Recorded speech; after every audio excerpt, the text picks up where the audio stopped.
Now I'd like to introduce Reverend Richard Killmer, the Executive Director of the National Religious Campaign Against Torture.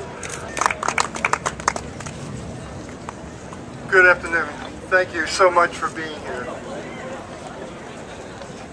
More than 11 years after the United States government transported the first prisoners from Afghanistan to the Guantanamo Bay Detention Center, and 4 years after President Obama signed an executive order promising to close the prison within a year, it remains open.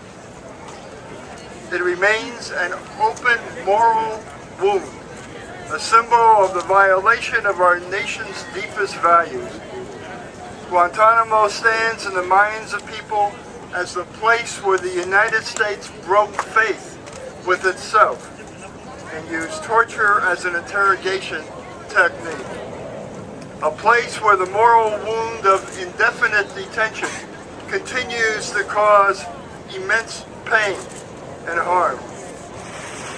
The human tragedy at Guantanamo grows.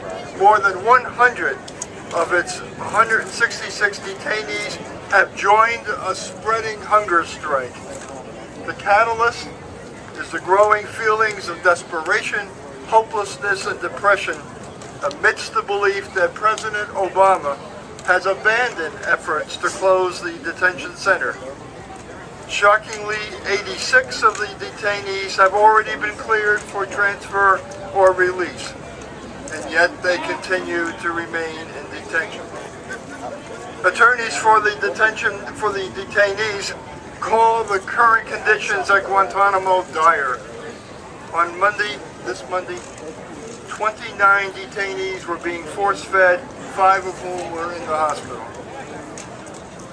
On January 22nd, 2009, the faith community applauded President Obama's executive order closing Guantanamo Bay.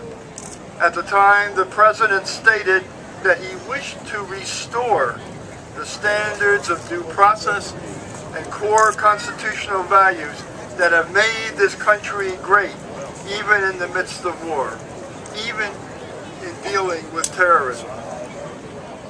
Congress has clearly made it harder for the president to fulfill his promise.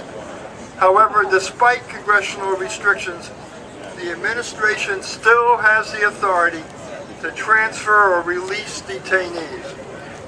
The president should give someone in his administration the responsibility of closing Guantanamo, should lift the ban on transfers to Yemen, and resume transferring prisoners out of Guantanamo. The president needs to be willing to spend political capital to close this open wound and restore our nation's standing as a leader and promoter of human rights around the globe. Guantanamo's sad and tragic legacy is torture and the abuse of detainees. The time has come to heal the moral wound caused by the use of torture and prolonged indefinite detention. The prescription is simple. Remove the shameful legacy and ensure that United States-sponsored torture never happens again. We must close Guantanamo now.